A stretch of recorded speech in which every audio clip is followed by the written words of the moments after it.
Mi hijo se llevó a toda la familia de su esposa de viaje a Europa durante exactamente un mes, mientras yo seguía en coma en el hospital, con apenas 35 pesos sobre la mesa junto a mi cama, fríos bajo la luz amarilla. Durante todas esas noches de lluvia golpeando la ventana, acostada entre el olor a desinfectante y el sonido del monitor, entendí muy bien que me habían borrado de la familia justo ahí, en esa habitación blanca. Un mes después, cuando regresaron con sus maletas pensando que la viejita indefensa se iba a aferrar a ellos, lo que vieron sobre esa mesita los dejó completamente paralizados. Mi hijo apenas alcanzó a balbucear, no, no, y me miró, como si por primera vez en su vida entendiera el verdadero valor de esos 35 pesos. Me llamo Mercedes Álvarez, 64 años, viuda, y ahora soy un estorbo caducado tirado en el área de reanimación del Hospital IMSS Guadalajara. Toda mi vida pensé que el dolor más grande para una mujer era ver a su esposo, el hombre con el que compartió todo, exhalar su último suspiro entre sus brazos, dejando un frío eterno en la punta de los dedos. Creí que ya había probado suficiente amargura en esta vida, suficiente viento y golpe de los años vendiendo tamales en el mercado para criar a mi hijo, que ya nada podría derribarme. Pensé que era un cactus en medio del desierto, dura, fuerte, inquebrantable, pero me equivoqué. Esa confusión no vino de la muerte, vino de la vida. El despertar no empezó con luz, sino con un olor fuerte a desinfectante, picante, que se metía directo en la nariz, mezclado con el moho de las paredes viejas del hospital público y el olor espeso de la desesperación flotando en el aire. Abrí los ojos.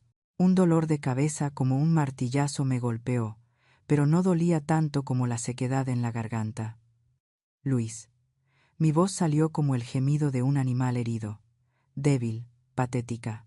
Traté de girar la cabeza. El primer reflejo de una madre, incluso al borde entre la vida y la muerte, sigue siendo buscar a su hijo.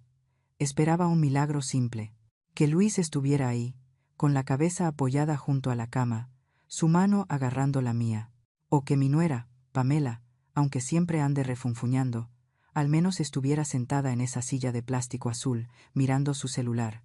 Solo necesitaba ver a alguien, solo necesitaba una respiración conocida, pero no. Lo que me respondió fue un silencio de muerte. La silla de plástico para los familiares estaba tirada en una esquina, vacía, fría, sin un suéter colgado, sin una botella a medio tomar, ni una sola señal de que ahí había existido algo llamado familia. El pitido constante del monitor junto a mi oído parecía contar regresivamente el tiempo de la soledad.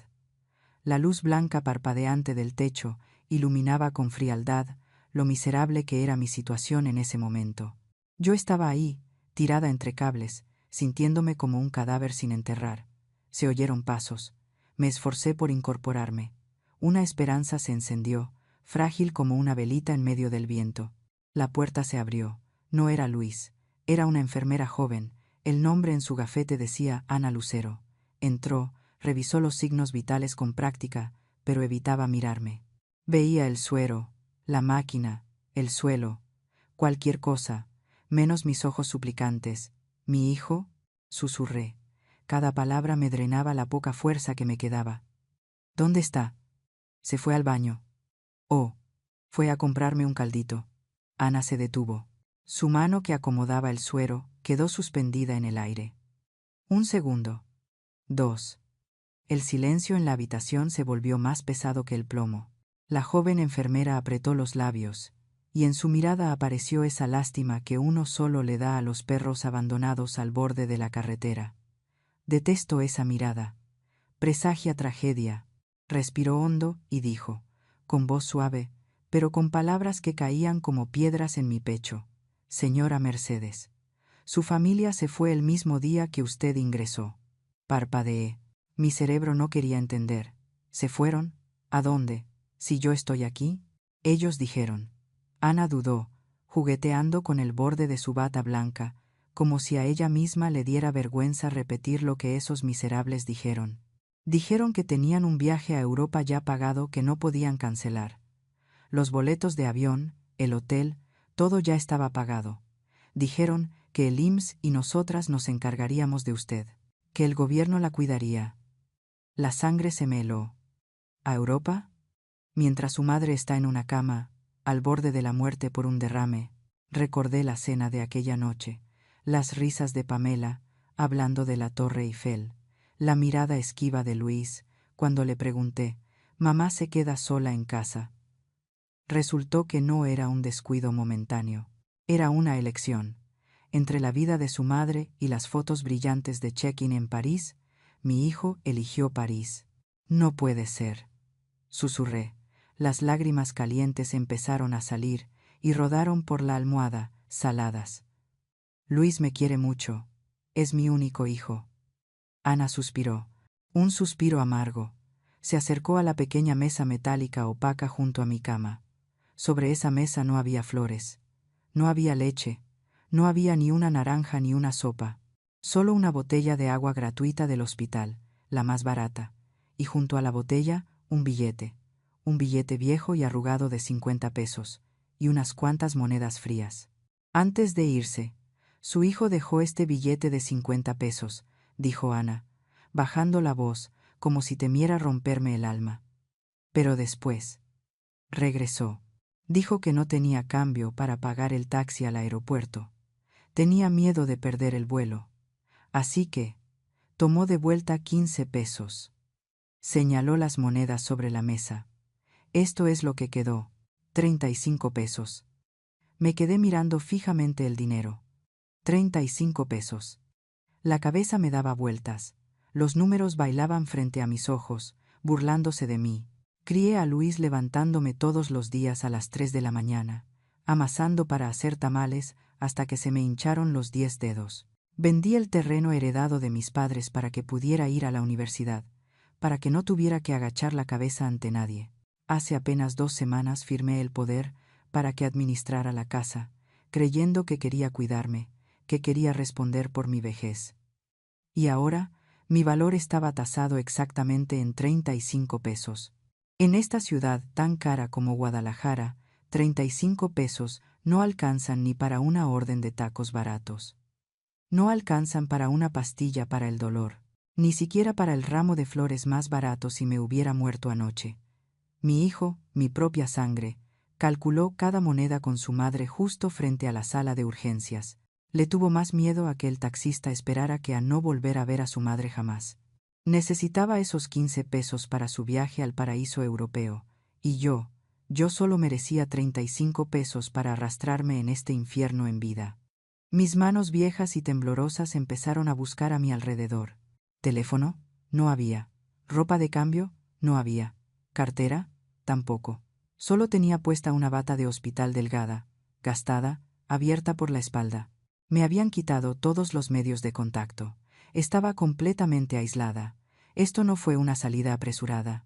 Fue algo planeado, un abandono calculado. Ana me miró con lástima y dijo en voz baja, «Descanse, señora. No se altere. La presión está subiendo». Se fue rápido, como si no pudiera soportar un segundo más el peso de esta tragedia en la habitación. La puerta se cerró. Volví a quedarme sola. Traté de incorporarme. Estiré el brazo y mis dedos encogidos y temblorosos tocaron el billete. El papel estaba frío, con un poco de polvo. Lo apreté con fuerza en la mano, tan fuerte que las uñas se me clavaron en la piel y me dolió. 35 pesos. Una humillación, una sentencia. De pronto, el sonido de unos zapatos de cuero golpeando el piso del pasillo resonó seco. Una voz masculina, grave y fría, se escuchó a través de la puerta que no estaba bien cerrada. Era la voz del médico jefe pasando visita. Estaba hablando con otra enfermera, tal vez Ana, pero no bajó la voz. No tenía por qué cuidarse con alguien como yo. El caso de la cama número 7 ya es un caso social. Su voz sonó firme, sin una pizca de emoción. La familia se fue un mes. No hay cuidador, no hay quien pague gastos adicionales. Llamen a trabajo social. Hagan el trámite para traslado o pónganla en la lista de apoyo mínimo. No usen medicamentos caros, es un desperdicio. Caso social. Caso social. Esa era la etiqueta que me habían pegado en la frente. Ya no era Mercedes Álvarez, una mujer con dignidad, con casa, con hijos, era una carga para la sociedad. Una anciana abandonada, obligada a vivir de la caridad de un sistema de salud público colapsado. Cerré los ojos. Las lágrimas ya no salían. Se habían secado junto con mi fe ingenua. En su lugar, otra sensación empezó a crecer en el pecho. Ardiente. Más dolorosa que el derrame. Era la sensación de la traición. La sensación de que me habían arrancado la dignidad las mismas personas a las que más amé. Luis ya se había ido. Estaba sentado en un avión, quizá brindando con champaña por el viaje de sus sueños junto a su esposa. ¿Se acordaría de su madre? Tal vez sí. Pero ese recuerdo solo valía 35 pesos. Abrí los ojos y me quedé mirando el techo blanco. El pitido de la máquina seguía constante. Pero mi corazón ya latía distinto. El dolor físico de la enfermedad ahora era insignificante, comparado con la cuchillada que me acababan de dar en el corazón. Y desde esa herida abierta, algo empezaba a formarse. No era resignación, no era debilidad. Apreté el billete de 35 pesos hasta que quedó hecho una bola de papel sin forma. Mi mundo se había derrumbado en un instante al despertar, pero yo seguía viva. Y mientras siga apretando estos 35 pesos en la mano, no voy a permitirme morir como un perro callejero sin dueño. ¿Creen que esta Mercedes se va a quedar aquí llorando y esperando la muerte para que ustedes puedan gastar tranquilos el dinero de la casa? Pues están muy equivocados. Respiré hondo, y el olor a desinfectante ya no me daba náuseas. Ahora olía a campo de batalla. Esto no era una sala de hospital, era el inicio de mi guerra. Si despertaras de un coma y te encontraras sola en un hospital con apenas lo justo para un desayuno, mientras tus hijos andan paseando por Europa, ¿qué harías tú? ¿Llorar? ¿Hundirte? ¿O llenarte de rabia? Déjame tu comentario, quiero saber qué piensas. Y suscríbete al canal, porque lo que viene después, cuando las firmas del destino empiecen a salir a la luz, te va a helar la sangre de lo cruel que puede ser el ser humano. Las noches en un hospital público nunca duermen de verdad. Solo cambian del ruido caótico a los quejidos apagados. Yo estaba ahí, inmóvil. La oscuridad cubría la sala de reanimación, espesa como brea, solo rota por la luz amarillenta de la calle entrando por la ventana sucia. Esa luz, pálida y fantasmal, caía directo sobre la mesa de metal junto a mi cama. Iluminaba el billete de 35 pesos. Ahí estaba, arrugado, solo, igual que su dueña. Mi cabeza seguía latiendo como si me taladraran las sienes. Pero no podía dormir. No era el dolor físico. Los analgésicos baratos del seguro social habían dormido mis nervios, pero no mi memoria. En la oscuridad, la tristeza empezó a devorarme por dentro como termitas en una casa vieja de madera.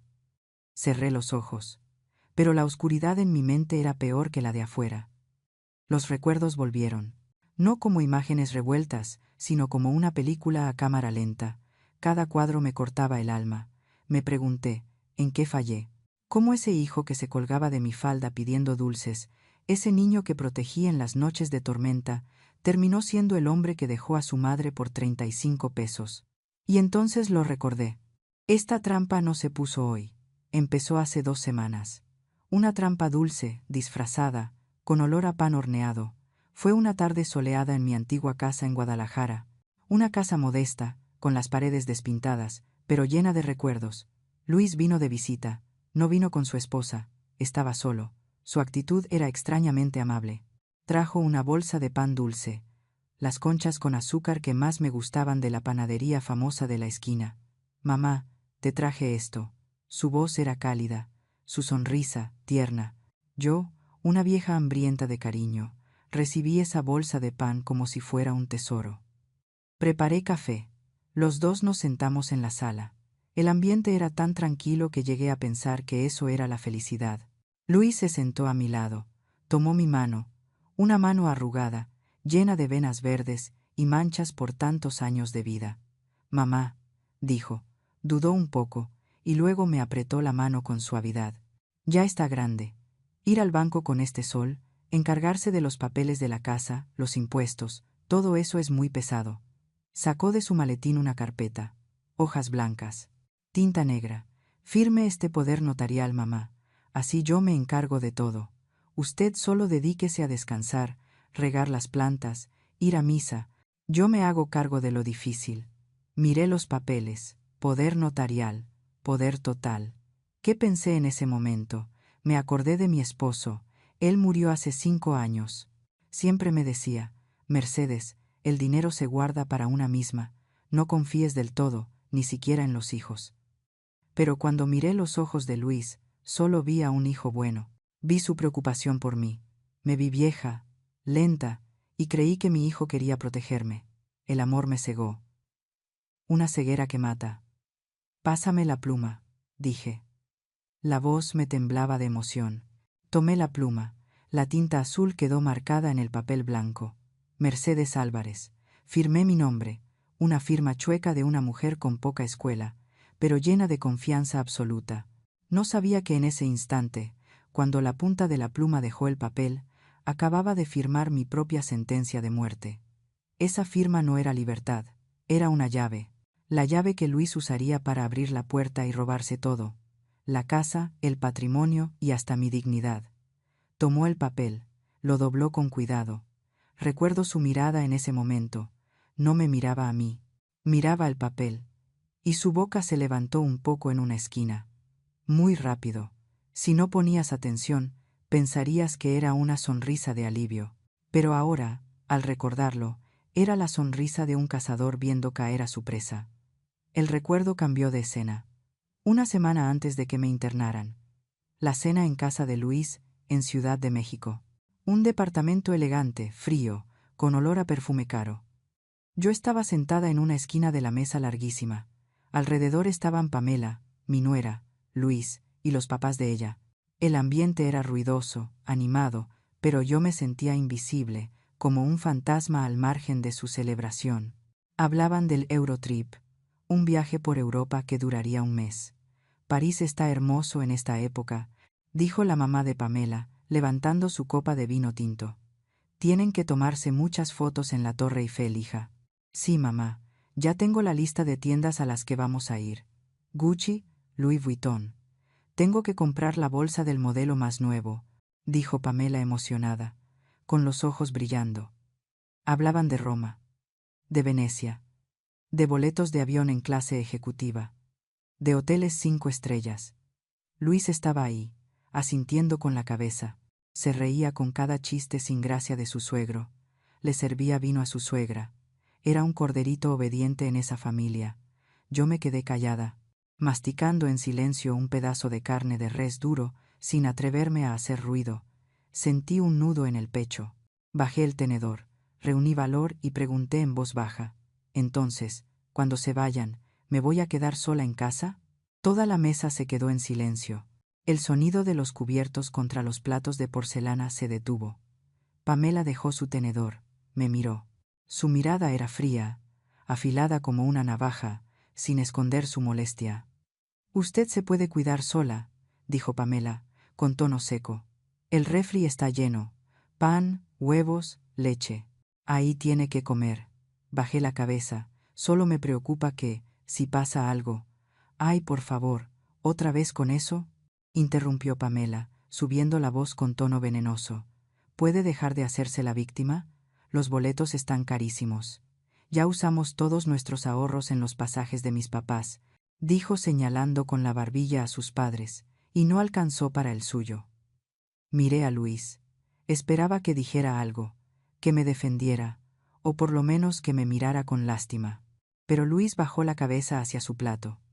Seguía cortando carne como si no hubiera oído nada. Un mandilón en toda regla. Un hombre escondido tras la falda de su esposa, tan cobarde que ni siquiera tuvo el valor de levantar la cara para defender a su madre. Y justo en ese momento, me dio el mareo. Era la señal del derrame que se avecinaba. Todo me daba vueltas. La vista se me nubló. Mi mano buscó apoyo y tiró una copa de vidrio de la mesa. Crash. La copa cayó al piso de azulejo y se hizo pedazos. El agua salpicó por todos lados. Me llevé la mano a la cabeza y me desplomé sobre la mesa. En lugar de levantarme, en lugar de preguntar: «¿Está bien, mamá?», lo que escuché fue a Pamela gritando: «Ay no, mi copa de cristal». Frunció el ceño, empujó un pedazo de vidrio con el pie, y murmuró algo que hasta hoy no puedo olvidar. Palabras más venenosas que el veneno. ¿Y ahora qué? No vaya a enfermarse y echarnos a perder el viaje. ¡Qué mala suerte! Esa fue la última frase que escuché antes de que la oscuridad me tragara por completo. La crueldad no es golpear. La crueldad es ver a tu madre caer, y que lo primero que les preocupe sea la mala suerte para su viaje. Un ruido fuerte me devolvió a la realidad. La puerta de la habitación se abrió. La enfermera Ana Lucero entró a cambiar el suero. Turno de noche. Se le notaba el cansancio, pero su mirada hacia mí seguía llena de compasión. Me vio despierta, con los ojos fijos en el dinero sobre la mesa. Ana suspiró, un suspiro contenido en el pecho. Ajustó el goteo del suero y se quedó ahí, dudando. Parecía que su conciencia ya no le permitía seguir callada. «Señora Mercedes». Su voz era baja, mezclándose con el silbido del viento afuera de la ventana. En la mañana. No le conté todo. Parpadeé, dándole a entender que siguiera. ¿Qué podía doler más que esto? Ana se mordió el labio, miró hacia la puerta para asegurarse de que nadie escuchara, y luego se inclinó para susurrar. ¿Sabe usted? Cuando su hijo sacó el billete de 50 pesos. El corazón se me encogió. La esposa de él estaba parada afuera de urgencias. Ni siquiera entró a verla una sola vez. Se quedó ahí, tocando el reloj con el dedo y gritándole: «Luis, apúrate que vamos a perder el vuelo. No te tardes». Ana negó con la cabeza, la voz le temblaba de coraje por mí. Él estaba desesperado, pálido. Se metía las manos en los bolsillos buscando cambio para el taxi y no encontraba nada. La miró a usted. Luego miró el billete de 50 pesos en la mesa. Contuve la respiración. Y entonces volvió a la mesa. Sacó 15 pesos del billete. Murmuró: «Mi mamá no lo va a necesitar». Y salió corriendo como si lo persiguiera el diablo. Ana me miró con los ojos llenos de lágrimas. «Llevo 10 años trabajando aquí, señora Mercedes.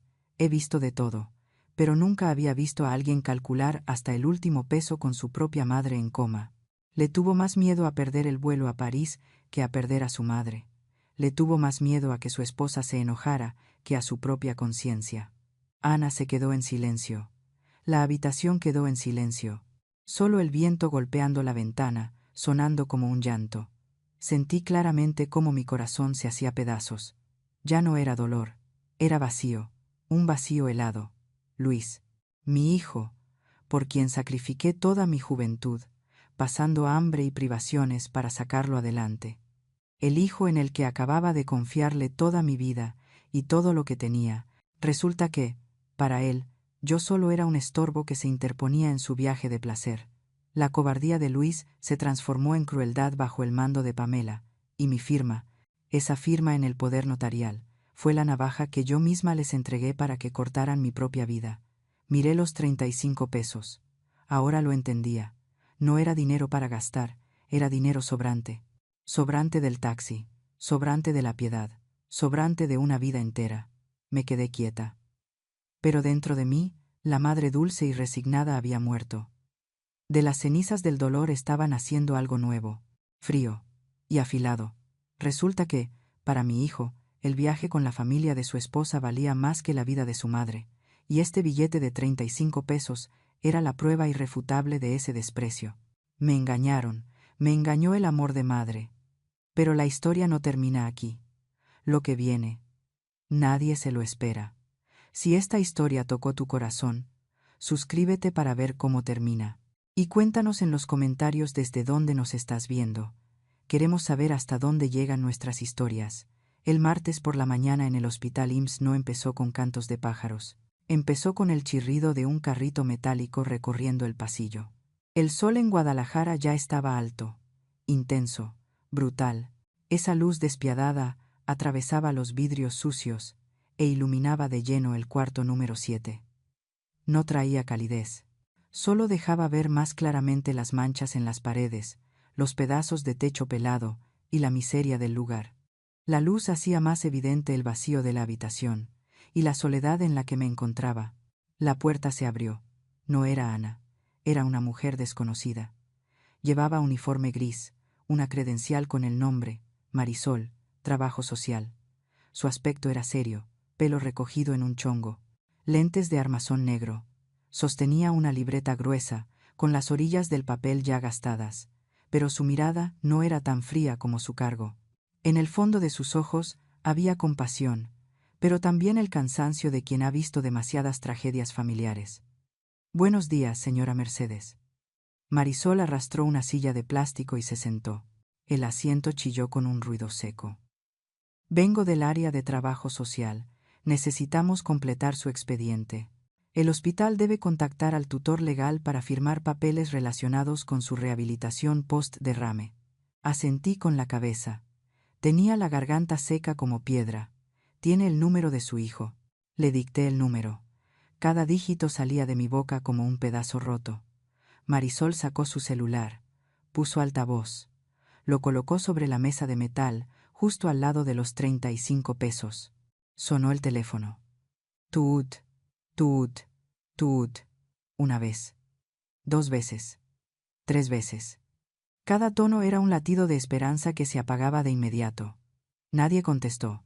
Marisol, paciente, volvió a marcar.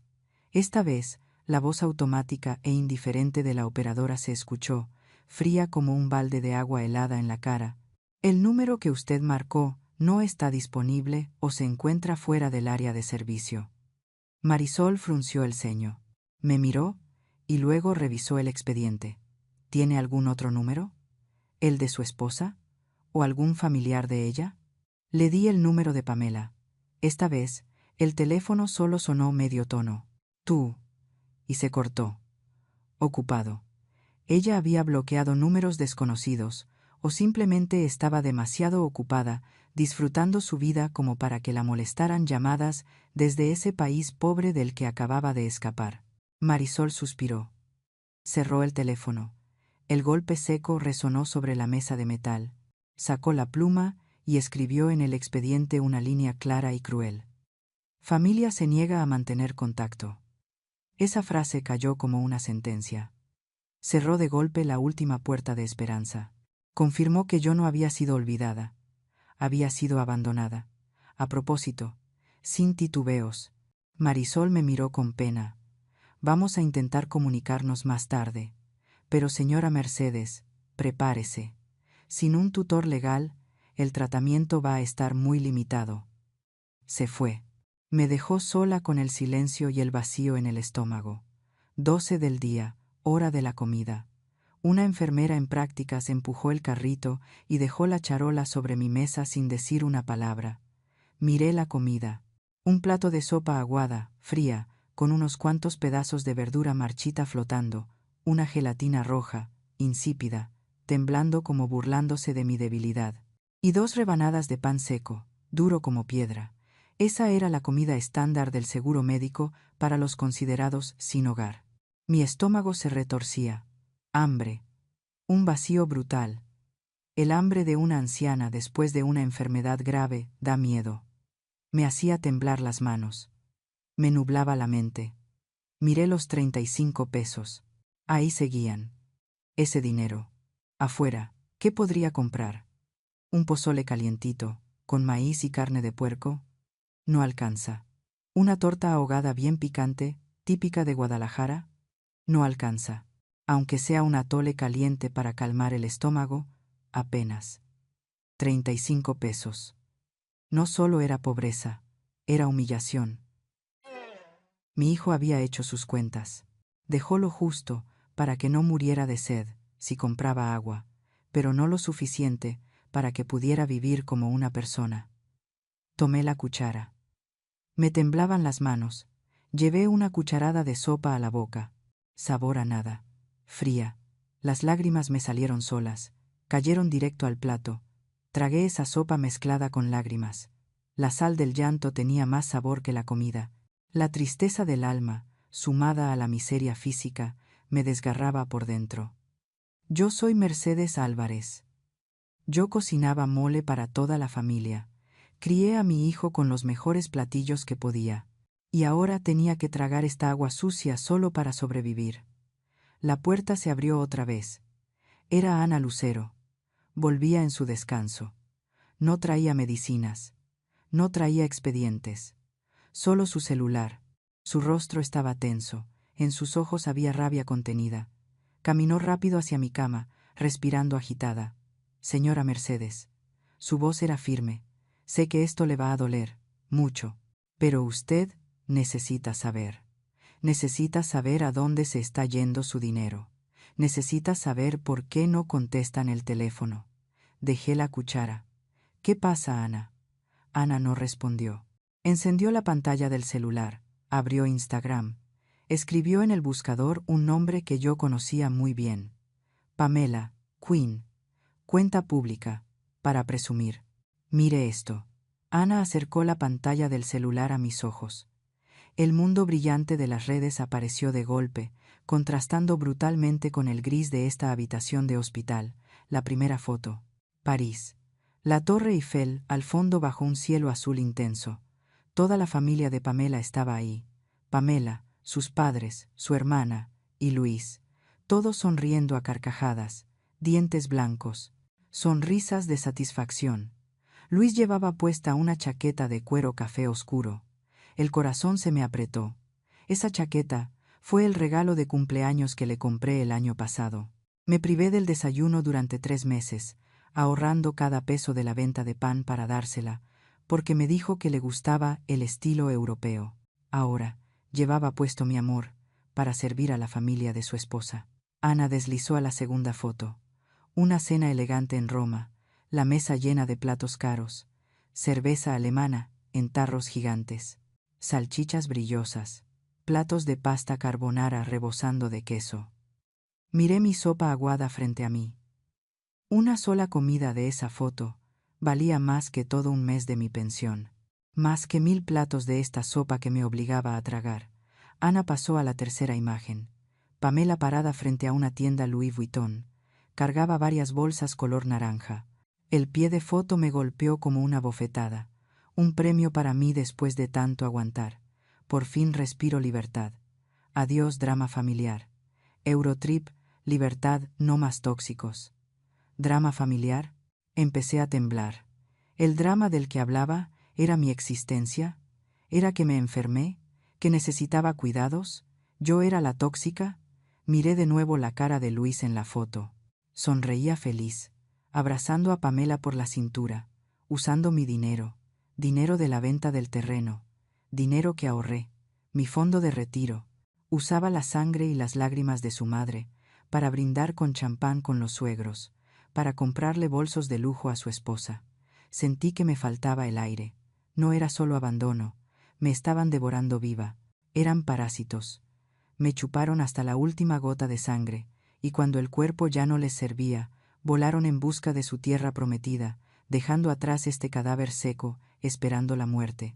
Ya basta, susurré. Aparté la mano de Ana. No quería ver más. La rabia empezó a colarse entre el dolor. Se encendía como una chispa dentro de mí, quemando la lástima. Empujé la charola de comida. Clang.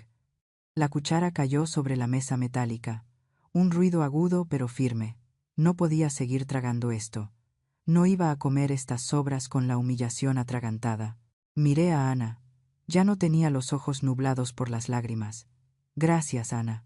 Ana apagó el celular, lo guardó en su bolsillo. Me miró y asintió, entendiendo.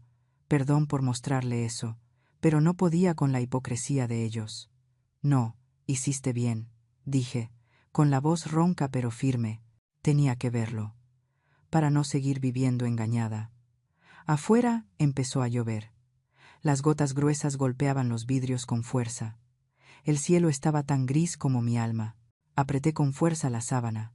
Los dedos se me pusieron blancos de tanto apretar. La imagen de Luis sonriendo bajo la Torre Eiffel no dejaba de aparecer en mi mente. Esa sonrisa fue la peor traición. Miré los 35 pesos. Ahora lo sabía con certeza. No fue descuido, fue desprecio. Y tengo un presentimiento de madre, de una mujer que ya ha visto demasiado en esta vida. Este viaje no es solo por placer. Se fueron un mes. Se llevaron a toda la familia de ella. Vaciaron todo. Hay algo más. Algo grave. Algo escondido tras esas fotos lujosas.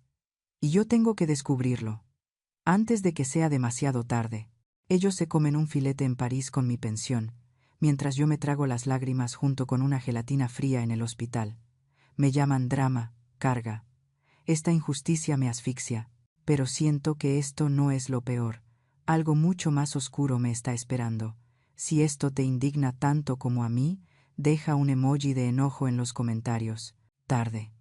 El sol fuerte de Guadalajara ya había bajado, dejando en su lugar un calor pesado, sofocante, que subía del asfalto. La habitación del hospital estaba envuelta en una penumbra espesa. Yo seguía ahí, inmóvil. Las fotos del Instagram de mi nuera seguían dando vueltas en mi cabeza como una película de terror. Clic. La puerta se abrió de golpe. No era una enfermera. No era un doctor. Una figura entró corriendo, jadeando. Era Fernanda, mi sobrina lejana, la niña que vivía allá lejos, en la colonia popular de Tonalá, donde se necesitan 3 camiones para llegar al centro. «Tía Mercedes», gritó Fernanda, con la voz temblando del cansancio. El sudor le empapaba la frente, pegándole los mechones negros al rostro. Su camiseta vieja estaba empapada en la espalda. En las manos traía un portacomidas de plástico rojo, de esos baratos del tianguis. La vecina me avisó que estaba internada. Me fui corriendo a la central. «¿Está bien, tía?» Corrió a mi cama, puso el portacomidas sobre la mesa metálica, justo al lado de los 35 pesos. Miré a Fernanda. Era pobre. Su papá murió joven, su mamá trabaja de sirvienta. No tenía dinero para ir a París, no tenía bolsos Gucci, pero estaba aquí. Abrió el tupper. El olor subió de inmediato, olor a caldo de pollo con verduras y hierbas, olor a cocina casera, olor a verdadero cariño. A diferencia de Luis, que anda en coche con aire acondicionado y me deja 35 pesos fríos. Fernanda llegó en camión, apretada y sudando, pero me trajo una sopa caliente hecha con el corazón. «Coma, tía. Todavía está caliente». Fernanda sirvió la sopa en un platito. Sus manos temblaban, manchadas de tinta. Trabaja en una imprenta. Recibí el plato. El calor me llegó a las manos frías. Probé una cucharada. Las lágrimas querían salir, pero las tragué. Ya no debía llorar. Las lágrimas, ahora, eran un lujo. «Gracias, Fernanda». Terminamos de comer. Fernanda se quedó callada, miró alrededor, luego me miró con preocupación. Acercó una silla, la pegó a la cama, se inclinó y empezó a buscar algo en su bolsa de tela desgastada. «Tía Mercedes». La voz de Fernanda bajó. Se notaba nerviosa.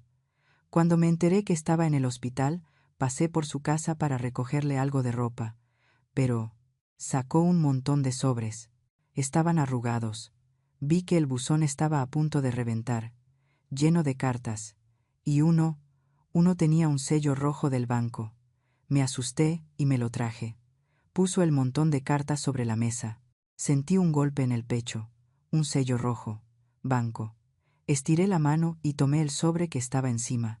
El logo del banco BBVA era claro como el agua. La frase en mayúsculas me golpeó directo a los ojos. «Aviso urgente». Rompí el sobre. Me temblaban tanto las manos que rompí un pedazo de la hoja. Leí. La vista se me nubló. Aviso de deuda vencida y proceso de embargo. Deudor, Luis González Álvarez. Fiadora hipotecaria, Mercedes Álvarez. Propiedad en garantía. Casa número 42, calle Reforma. Me quedé en shock. La casa, nuestra casita de un solo piso, hecha ladrillo por ladrillo con mi esposo, donde estaba el altar de nuestros muertos, donde pensaba envejecer y morir en paz, estaba hipotecada. La fecha del contrato coincidía con el día que firmé el famoso poder notarial para Luis. La verdad salió a flote. Luis no quería el poder para ayudarme con los trámites y librarme de molestias. Quería mi firma para pedir un préstamo enorme al banco, préstamo que, ahora sé, está usando para darle carne de lujo a la familia de su esposa en Roma, para comprarle bolsos a Pamela en París. Vendió mi refugio a cambio de un mes de lujo vacío. Apreté la carta. El papel se arrugó en mi mano. Sentí que algo me apretaba el pecho. No solo había perdido a mi hijo, Había perdido mi casa. Era una sin techo en mi propia vida. Pero Fernanda no había terminado. Sacó otro sobre. Y esto también, tía. La voz de Fernanda bajó aún más. Sonaba asustada. Esto no es del banco. Estaba entre unos volantes de publicidad. Lo tomé. Era un folleto barato, impreso en colores chillones. La imagen mostraba a varios ancianos en sillas de ruedas, con sonrisas forzadas, en un patio de cemento angosto. El título decía: Asilo Santa Muerte, casa de retiro económica en las afueras. Leí por encima: la tarifa más baja del mercado. Aceptamos adultos mayores sin familia o con demencia. No se requiere visita frecuente de familiares. Un asilo barato, o mejor dicho, un basurero humano, un lugar donde abandonan a los viejos que están por morir, para que estorben lo menos posible. Estaba ubicado en una zona lejana, árida, sin un solo árbol, pero lo más aterrador no era el folleto, era el post-it amarillo pegado al lado. Letra cursiva, redonda. La reconocí de inmediato. Era la letra de Pamela. Decía: cita con el encargado del asilo el día 15 del próximo mes, al regresar del viaje. Llamé para preguntar precios. Aparté una cama en el cuarto compartido, la opción más barata. Llevar certificado psiquiátrico de la vieja para facilitar el ingreso. ¿Certificado psiquiátrico? Solté el papel. Cayó flotando y aterrizó al pie de la cama. Helado. Sentí un escalofrío que me recorrió la espalda. Esto no era descuido, era una conspiración.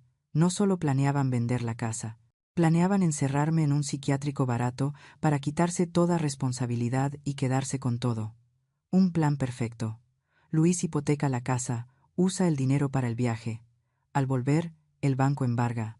Ellos alegan que están sin casa, que la situación es difícil y que yo estoy mal de la cabeza por el derrame. Me encierran en ese asilo de muerte.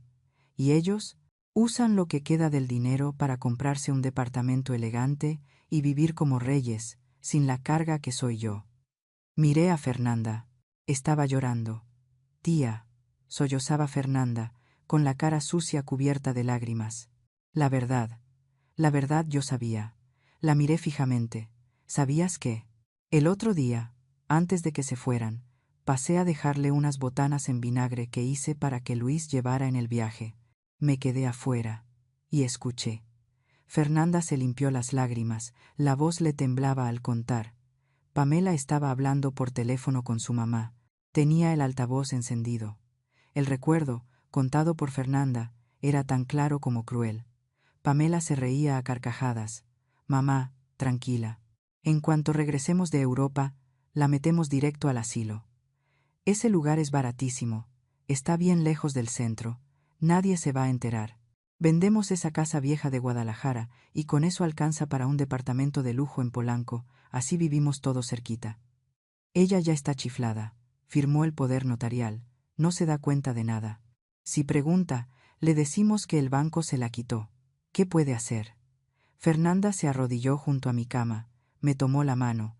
Perdóneme, tía. En ese momento me dio miedo. Pensé que estaban bromeando. Nunca imaginé que lo dirían en serio. Fui una cobarde. No retiré mi mano. Tampoco lloré. El dolor dentro de mí ya se había evaporado. En su lugar, solo quedaba un vacío espeso. Y luego, ese vacío se llenó de furia. Fría. Filosa. Implacable. Miré el caldo de pollo que Fernanda me trajo, ya a medio terminar. Luego miré al suelo, donde seguía tirado el folleto del asilo, y luego vi los 35 pesos sobre la mesa. Todo estaba claro. El amor de madre que cuidé toda mi vida había sido vendido, tasado y entregado al diablo por mi propio hijo. Me vendió para comprarle a la familia de su esposa un departamento en Polanco. Cree que soy una oveja vieja, débil, resignada a morir. Cree que mi firma es el punto final de mi historia. Pero olvidó algo. Una madre puede darlo todo por su hijo. Puede desgarrarse el cuerpo para criarlo. Pero si la acorralas, si descubre que su hijo es un lobo que quiere devorarla, esa madre se convierte en su propia guardiana más feroz. Apreté la mano de Fernanda. Ya no me temblaba. Estaba firme, como acero. Fernanda, la llamé. Mi voz sonó grave, dura, y ella se sobresaltó. Sécate esas lágrimas, ahora mismo. Fernanda se limpió la cara, asustada. Nunca me había visto así. Sal al pasillo. Le ordené. Mis ojos ardían. Llama a Marisol y dile que entre. Y trata de contactar al licenciado Herrera, el viejo amigo de tu papá. Dile que Mercedes sigue viva. Y que Mercedes quiere demandar. Fernanda se quedó en shock. ¿Demandar? ¿Demandar a quién, tía? Sonreí de lado. Una sonrisa amarga pero llena de poder. A ese hijo tan querido mío. Quiero que cuando bajen del avión con sus bolsas llenas de regalos caros, lo primero que los reciba no sean los brazos de su madre anciana. Tomé el billete de 35 pesos, lo alicé con cuidado, sino unas esposas. Fernanda asintió frenética, se levantó de golpe y salió corriendo. Me quedé sola. La oscuridad ya cubría por completo la habitación. Pero para mí, nunca había estado todo tan claro. La guerra había comenzado, 10 de la mañana. Día 30. La habitación 305 ya no olía a desinfectante. Olía a pólvora. El aire estaba espeso, silencioso, como el mar justo antes de una tormenta. Hoy, esta habitación no era un lugar de recuperación, era una sala de juicio. Le pedí a la enfermera que lo limpiara todo. Las sábanas estaban perfectamente estiradas, sin una sola arruga. Los aparatos médicos, los cables, todo lo empujaron hacia un rincón. En medio de la habitación, coloqué una mesa de metal alargada y 3 sillas de plástico alineadas frente a mi cama. El escenario estaba listo, 3 frente a una. No vestía ya la bata azul clara del hospital, esa que deja la espalda al aire y la dignidad hecha trizas. Fernanda fue a mi casa, rebuscó en el closet de madera y me trajo el vestido oscuro de flores de seda que solo usaba para ir a misa en ocasiones importantes. Encima, me puse el chal negro, el cabello recogido con esmero. Me senté erguida, apoyada en las almohadas, la espalda recta, el mentón en alto. En el espejo no vi a una anciana de 64 años que acababa de volver del borde de la muerte. Vi a una jueza, a una mujer que tiene en sus manos el poder de decidir el destino de otros. A mi derecha estaba el licenciado Herrera. Traje gris, corbata bien ajustada. Sobre sus piernas, un expediente grueso con una etiqueta roja. Anulación de poder notarial y Nuevo Testamento. No decía nada. Solo miraba el reloj de vez en cuando, con cara seria, golpeando el archivo con los dedos al ritmo de un reloj invisible. A mi izquierda estaban Marisol y un agente del DIF. Llevaban los distintivos oficiales en el pecho. Eran la representación del Estado y la ley. Su presencia era una advertencia. Esto ya no era un asunto familiar. Fernanda estaba parada detrás de mi silla, sus manos aferradas al respaldo con tanta fuerza que los nudillos se le pusieron blancos del nervio. ¿Y yo? Yo puse la mano sobre la prueba central que yacía sola en medio de la mesa. Un cuaderno de cuero negro con la palabra pruebas en letras claras. Y encima de él, bien alisado, totalmente plano, estaba el billete de 35 pesos. Ahí estaba, frío, irónico, como una lápida para el amor de madre. Ru. El celular del licenciado Herrera vibró sobre la mesa metálica, ese sonido áspero, como una sierra vieja. Él miró la pantalla, un mensaje corto del guardia de seguridad del hospital. Asintió levemente hacia mí. Acaban de pagar el taxi en la entrada principal con tarjeta de crédito. Ya vienen para acá. Mi corazón dio un solo golpe. Fuerte, uno solo. Después respiré hondo y lo empujé hacia abajo. Había ensayado este momento cientos de veces en las noches en vela. No podía temblar. Le hice una seña a Fernanda. Ella se acercó a la ventana del tercer piso, corrió un poco la cortina y miró hacia abajo. Ya los vi, tía, susurró. Abajo, bajo el sol intenso, acababa de estacionarse un taxi grande. La puerta se abrió. Toda la familia de Luis bajó del auto. Destacaban en medio del gris sombrío del hospital como si fueran criaturas de otro planeta. Sus pieles bronceadas, brillantes, saludables.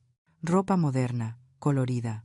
Luis con lentes oscuros, camiseta con letras que decían París. Pamela con un vestido largo tipo maxi que barría el piso, sombrero de ala ancha. Los suegros de Luis también elegantes, vestidos con lino caro.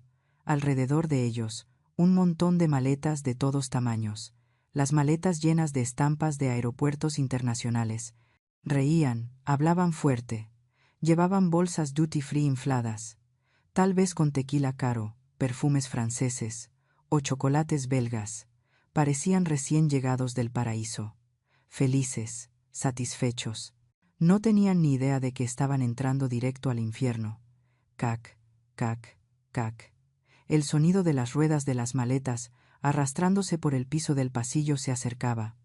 Ese ruido se hacía más fuerte, más claro, tapando hasta los gemidos de los pacientes en los cuartos vecinos. Sus risas y voces se colaban por la delgada puerta de madera, entraban a nuestros oídos sin filtro.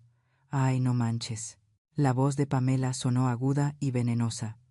«Qué asco este olor a hospital. Guácala, mejor me hubiera quedado abajo en el lobby. Entramos, la vemos 5 minutos y nos vamos. Ya estoy cansada. El jet lag me tiene con jaqueca». «Sí, ya sé». La voz de Luis le siguió, débil y complaciente. «Seguro que está dormida, mi mamá está bien». Entramos, la saludamos rápido, y nos vamos. Extraño mi cama. «Ojalá no se haya muerto», soltó entre risas el suegro de Luis, con una broma cruel e insensible. «Así todavía puede firmar los papeles de la casa». Dentro del cuarto, el licenciado Herrera apretó el puño. Marisol frunció el ceño, con la mirada afilada. Yo no me moví, como una estatua. Los pasos se detuvieron justo frente a la puerta del cuarto 305. La perilla metálica giró lentamente. Cric. La puerta se abrió de golpe. La luz del pasillo entró con fuerza, dura. Y con ella, las caras sonrientes de Luis y Pamela. Entraron con aires de superioridad, como si vinieran a conceder el honor de su presencia. Esperaban encontrarse con una anciana débil, sola, acurrucada en la cama y rompiendo en llanto de emoción al verlos regresar. Pero la sonrisa se les congeló en la cara. Se apagó, como una vela aplastada por una mano. Un silencio sepulcral llenó la habitación. Solo se oía el ventilador del techo girando lento. Luis y Pamela se quedaron clavados en la entrada, los ojos bien abiertos, saltando entre mí, el abogado, los del DIF y el cuaderno negro en la mesa. Por reflejo, los dedos de Luis se soltaron. ¡Pum! El asa de la maleta se le cayó al suelo. Ese sonido seco rompió el silencio, y todos dieron un brinco. Los suegros de Luis se detuvieron detrás. La sonrisa también se les borró al ver el escudo del DIF en el pecho del funcionario sentado en la esquina. El instinto les dijo que algo no andaba bien. «¿Mamá?», Luis balbuceó. Su voz temblaba. Se le quebraba. «¿Por qué? ¿Por qué hay tanta gente? Mamá, ¿ya estás bien? Nosotros ya regresamos». Pamela, con su arrogancia de siempre, frunció el ceño y dio un paso al frente. «¿Qué carajos es esto? ¿Quiénes son ustedes? ¿Qué hace un abogado aquí? ¿Qué estás tramando ahora, vieja loca?» No respondí. Me levanté despacio, sin que nadie me ayudara. Apoyé las manos en el andador de aluminio que Fernanda había preparado. Miré directo a los ojos de mi hijo. Ya no había ternura ni compasión en mi mirada. Estaba seca, fría, cargada con la decepción más profunda que puede sentir una madre. «Bienvenidos de regreso del paraíso», dije. Mi voz era ronca, pausada, soltando cada palabra como una bala. Yo acabo de volver del infierno al que ustedes me abandonaron». Luis se lanzó hacia mí, queriendo abrazarme para calmar las cosas, como siempre hacía, con su papel de hijo amoroso. «¿Qué estás diciendo, mamá? Yo dejé todo arreglado con el IMSS para que te cuidaran». «Alto ahí». El funcionario del DIF se puso de pie de golpe y le bloqueó el paso. «Le pido que se retire. En este momento usted está siendo investigado por abandono de persona. No puede acercarse sin el consentimiento expreso de la señora Mercedes». Luis se quedó helado, tropezando hacia atrás contra Pamela. La cara se le puso blanca como papel. Ya era hora. El licenciado Herrera entró en acción. No dijo mucho. Abrió su carpeta y sacó la primera hoja. La tiró sobre la mesa con un golpe seco.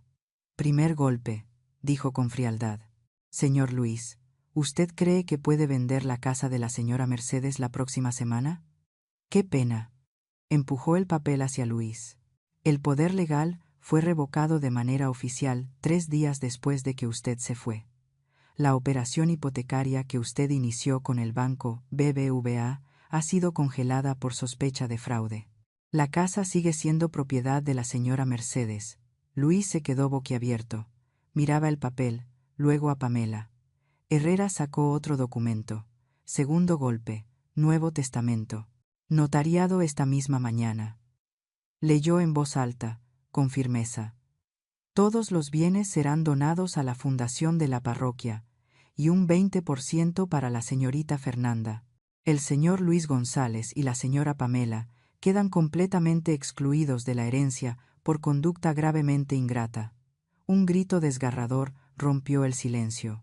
¿Qué? Pamela chilló. Se lanzó sobre la mesa, arrebatando el papel. Sus ojos, cargados de rímel, se desorbitaban. ¿Está loco o qué? Esa es la casa de mi esposo. Somos hijos únicos. Necesitamos venderla para comprar el departamento nuevo. Usted obligó a esta vieja senil a firmar, ¿verdad? Se volteó hacia sus padres. Mamá, papá, digan algo. Ya dimos el enganche del nuevo depa. Los suegros de Luis se quedaron lívidos, apoyados contra la pared, sin poder decir ni una sola palabra. Ese departamento nuevo, en Polanco que tanto presumieron con la familia, ahora se había desvanecido en el aire. Aún no termino. Marisol habló. Su voz era tranquila, pero con un peso que cortaba el aire. Giró la pantalla de la tablet hacia ellos. Apareció un video en blanco y negro. Se veía a Luis y la familia de su esposa riéndose, arrastrando maletas mientras pasaban frente a la cama de su madre, sin mirar atrás ni una vez. Luego, Marisol abrió el cuaderno de pruebas. El 20 de mayo, leyó en voz alta, la señora pidió 2,000 pesos para comprar una medicina urgente. Pamela le contestó, arréglatelas como puedas, y colgó para seguir cenando en París. La voz de Marisol se volvió cortante. Señaló directamente a Luis. Ustedes se fueron de vacaciones con su pensión. Se tomaron vinos de 500 euros, pero le negaron 2,000 pesos para no dejarla morir.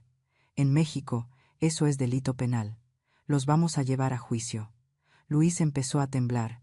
Las piernas le fallaron. Miraba el video, miraba el cuaderno. Sabía que no tenía salida. Y ahora venía el momento definitivo. Tomé el billete de 35 pesos. Estaba arrugado, despreciado.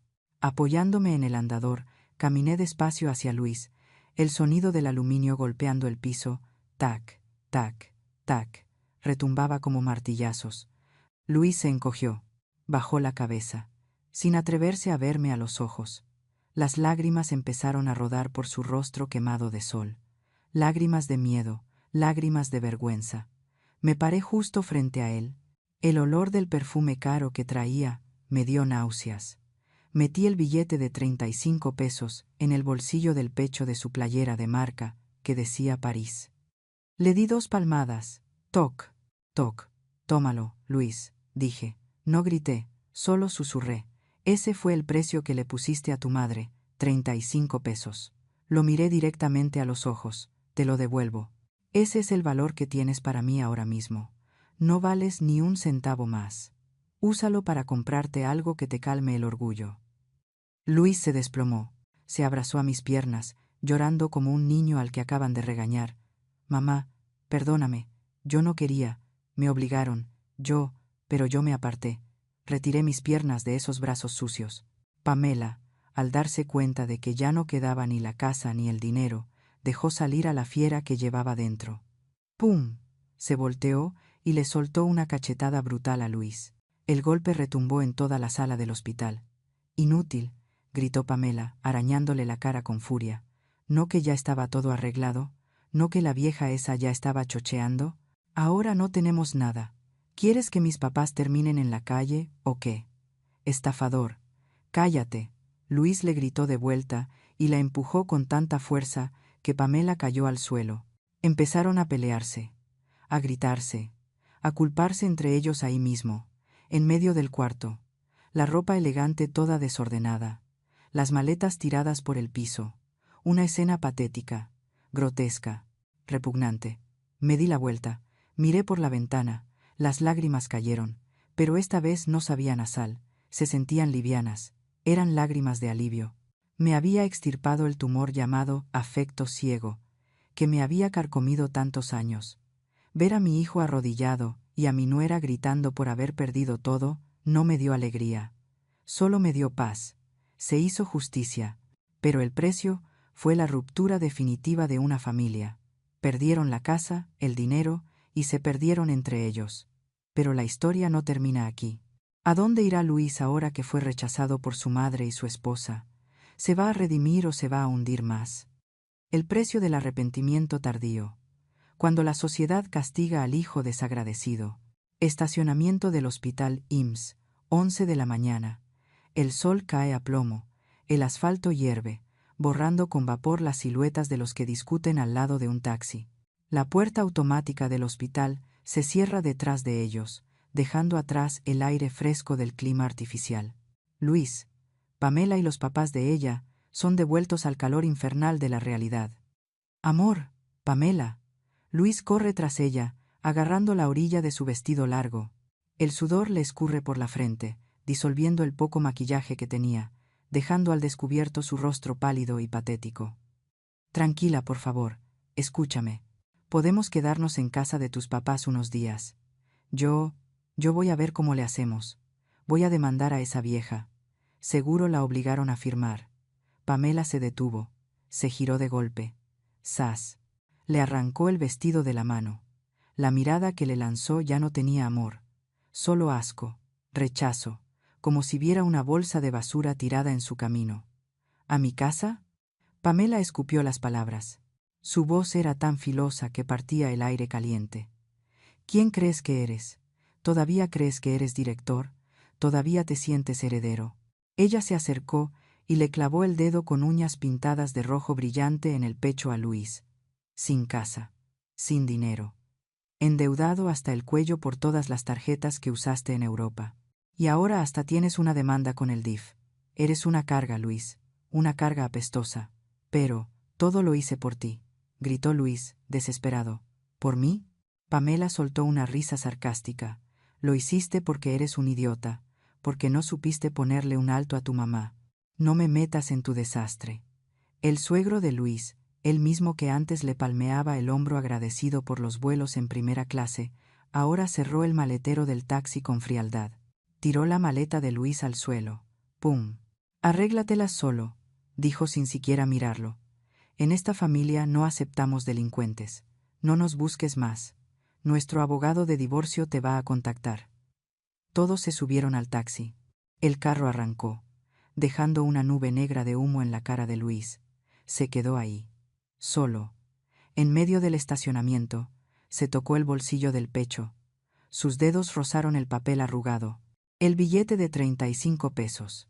La única posesión que le quedaba a un hombre de 35 años, después de un viaje lujoso, un billete devuelto por su madre y una soledad absoluta.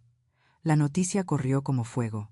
En ese barrio viejo de Guadalajara, el caso de doña Mercedes abandonada con 35 pesos se volvió el chisme más comentado.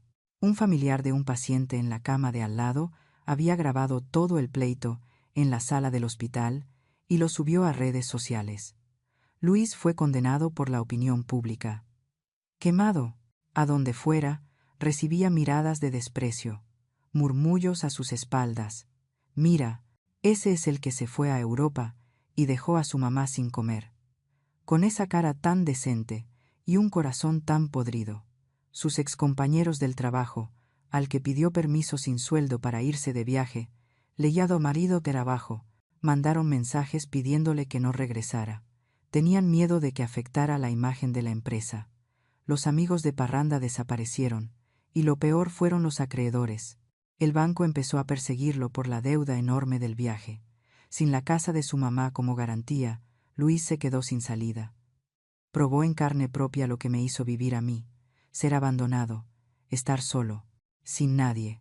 Cambio de escena, un mes después. Afueras pobres de Guadalajara, un taller mecánico todo sucio de grasa, un hombre acostado bajo un camión, ajustando tornillos con esfuerzo, aceite negro goteando sobre su cara, sobre su camisa, Era Luis. Ya no había traje. Ya no había perfume. Vestía un overol de trabajo viejo, holgado.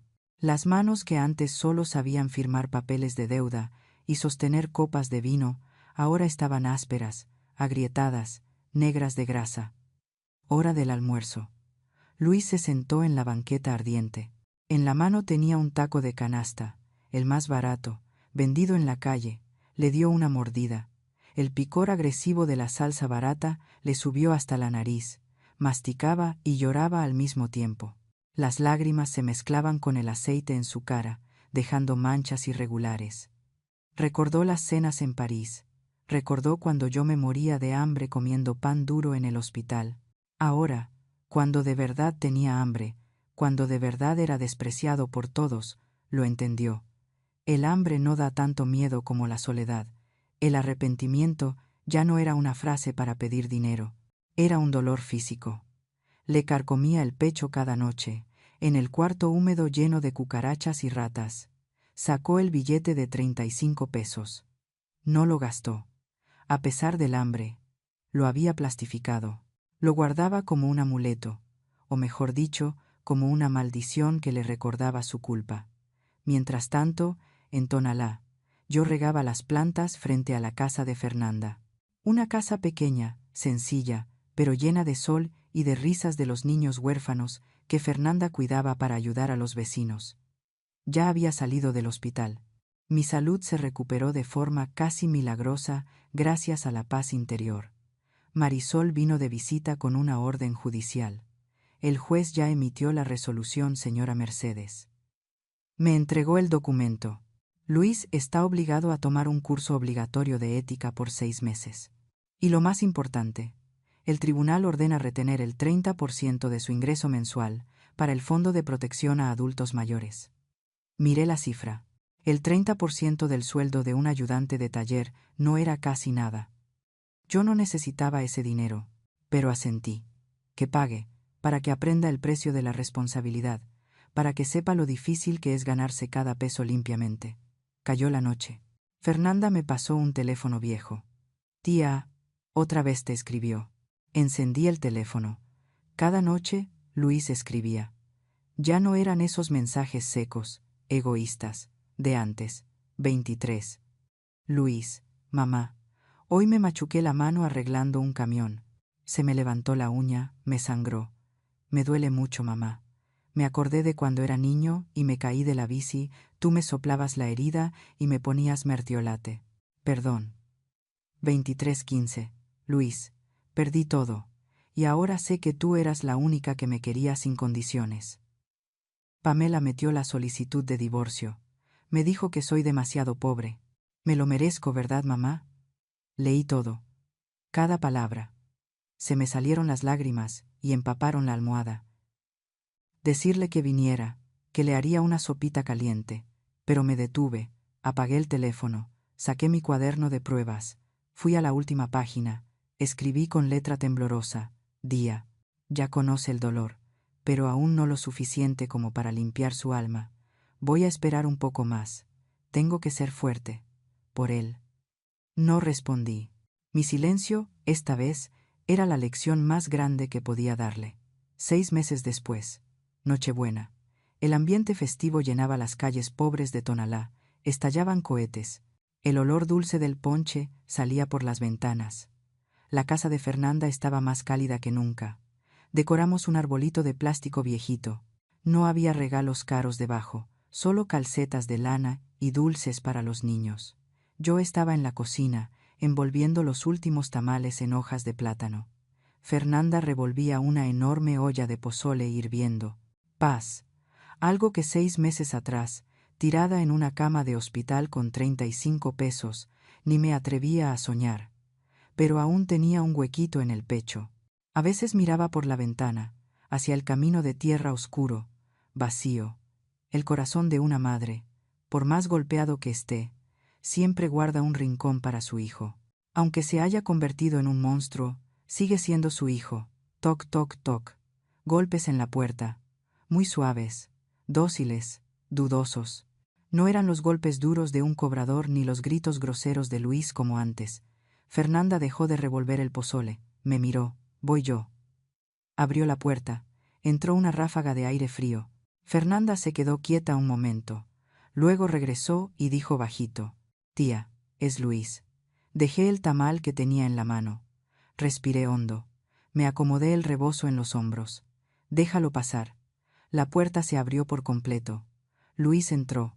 Casi no reconocí a mi propio hijo. Estaba flaco, con las mejillas hundidas, la piel quemada por el sol y el aceite de motor, el cabello corto, con algunas canas a pesar de que apenas pasaba los 30. Llevaba una camisa de cuadros limpia pero con el cuello desgastado, unos jeans descoloridos, unos zapatos de lona viejos. No traía maleta, no traía bolsa Gucci, traía una cajita de pan dulce de los baratos que venden en la tienda de la esquina. Y un sobrecito blanco. Se quedó parado en la puerta, encogido de frío, con la cabeza baja, sin atreverse a mirarme de frente. «Mamá». Su voz era ronca. «Mamá, feliz Navidad». «Fernanda, feliz Navidad», titubeó jugueteando con la caja de pan. «Yo solo vine a traerle unos pancitos. Sé que a usted le gustan las conchas». «No, no quiero molestar».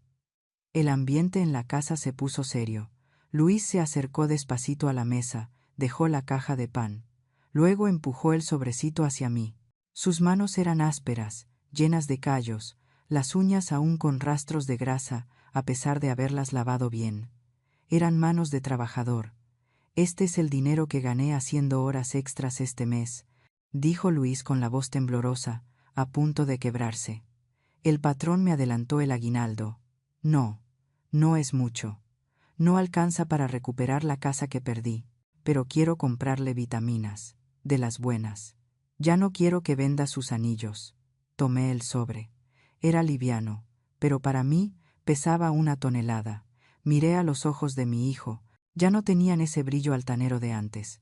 Ahora eran ojos tristes, sinceros, llenos de arrepentimiento. La vida lo había golpeado duro, y justo esos golpes le habían enderezado la columna. Luis, temblando, sacó algo de su cartera vieja. Lo puso sobre la mesa, junto a la caja de pan. El billete de 35 pesos. Lo había plastificado con cuidado, estaba liso y limpio. 3 personas sentadas alrededor de una olla de sopa humeante. No había vino francés, ni foie gras, solo tamales y cariño familiar. Sobre la mesa, junto al vaso de agua de Luis, estaba el billete de 35 pesos laminado. Ahí reposaba, reflejando la luz cálida del foco. Ya no era símbolo de humillación, se había convertido en recuerdo. Una medalla al despertar de un ser humano. Vi a Luis sirviéndole comida a Fernanda. Lo vi sonreír, una sonrisa con arrugas, pero sincera. Supe que mi hijo había vuelto. No de Europa, sino del abismo de la inconsciencia. Soy Mercedes. Tengo 65 años. Perdí una casa. Perdí los ahorros de toda mi vida. Pero recuperé a mi hijo. A veces, para que un hombre madure, necesita perderlo todo.